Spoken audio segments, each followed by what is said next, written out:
नमस्कार, मैं हूं कुमार आरिफ अली खां। दुनिया सामने के समाचारों में आपका स्वागत है। आयकर विभाग आसूचना एवं आपराधिक अन्वेषण ने होटल रमादा विंध्यम में SFT 13 जागरूकता कार्यक्रम आयोजित किया। इसका उद्देश्य 2 लाख रुपये से अधिक नकद लेनदेन की सूचना SFT 13 प्रपत्र के माध्यम से विभाग को अनिवार्य रूप से देने के प्रति जागरूकता फैलाना था। कार्यक्रम का नेतृत्व निदेशक श्री R.K. गुप्ता ने किया, मार्गदर्शन श्री S.K. लाल ने और अध्यक्षता उपायुक्त श्री मनोज कुमार भारती ने की। श्री खालिद फरीदी, आयकर अधिकारी अलीगढ़ ने बताया कि अस्पताल, मैरिज होम, बैंक्वेट हॉल और ऑटो डीलरों को SFT 13 के अंतर्गत सूचना देना अनिवार्य है, अन्यथा विभागीय कार्रवाई की जाएगी। इस अवसर पर कई वरिष्ठ अधिकारी, CA, बार एसोसिएशन सदस्य व व्यवसायी उपस्थित रहे। कार्यक्रम का संचालन श्री बिपिन तिवारी ने किया। समापन पर श्री खालिद फरीदी ने प्रतिभागियों को धन्यवाद देते हुए तकनीकी सहायता का भरोसा दिलाया। जैसे आपको फायदा है, पेनल्टी से बचेंगे, कम से कम सर्वे की स्थिति ना आए। सर्वे अगर होगा तो बहुत सारी और भी चीजें निकलती हैं। तो और जो असेसीज हैं जिनके ब्याह पे आप लोग SFT फाइल कर रहे हैं, उनकी भी प्रॉपर इन्फॉर्मेशन पहुंचेगी। हो सकता है इंक्वायरी की उसमें आगे फर्दर जरूरत ना पड़े।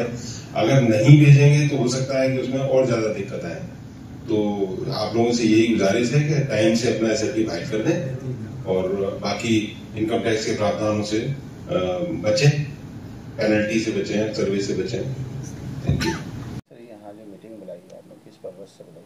ये मीटिंग इनकम टैक्स डिपार्टमेंट ने जो स्टेटमेंट ऑफ फाइनेंशियल ट्रांजैक्शंस का एक रिपोर्टिंग स्टेटमेंट है सेक्शन 285BA में, तो उसमें कुछ एंटिटीज़ को ये कहा गया है कि आप अपनी रिपोर्टिंग करें जो ट्रांजैक्शंस उससे हो रहे हैं।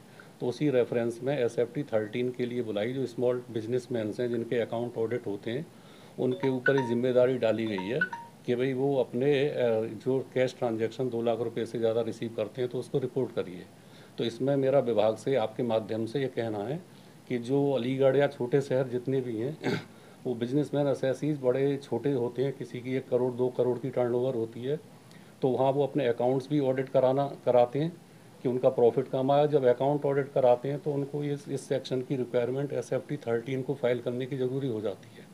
तो उनके पास बहुत कम मार्जिन होता है और वो एक लीगल कॉम्प्लिकेशंस में नहीं फंसना चाहते और पता भी नहीं पड़ता। जेन्युइन टैक्स पेयर्स भी ऐसे होते हैं कि उनको पता भी नहीं होता कि मुझे करना है या नहीं करना, क्योंकि विभाग ने, मेरा सजेशन विभाग से और आपके माध्यम से है कि इसके ऊपर एक मुहिम सी ऐसी चलाई जाए कि टेलीविज़न पर, न्यूज़ में, कि भाई ये करना है। जब तक पब्लिक को या बिजनेसमैन को पता नहीं होगा तो वो उनको फाइल नहीं कर पाएंगे। एज ए चार्टर्ड अकाउंटेंट मेरे पास लोग आएंगे तो वो उस वक्त आएंगे जब टाइम निकल चुका होगा।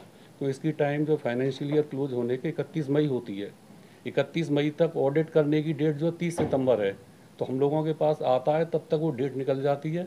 डेट निकलने के बाद उस पर अगर एक ट्रांजैक्शन भी इसमें 2 लाख रुपए से ऊपर का रिसीव हो गया और सारा काम बिल्कुल बढ़िया किया हुआ है, उसके बावजूद भी उस पर पेनल्टी लगेगी, प्रोसिक्यूशंस भी हो सकता है। तो मेरा ये आज जो मीटिंग रखी है आपने जी, तो किस पर्पज से रखी? आज की मीटिंग, आज की जो आउटरीच प्रोग्राम है वो बेसिकली SFT 13 के विषय पर था।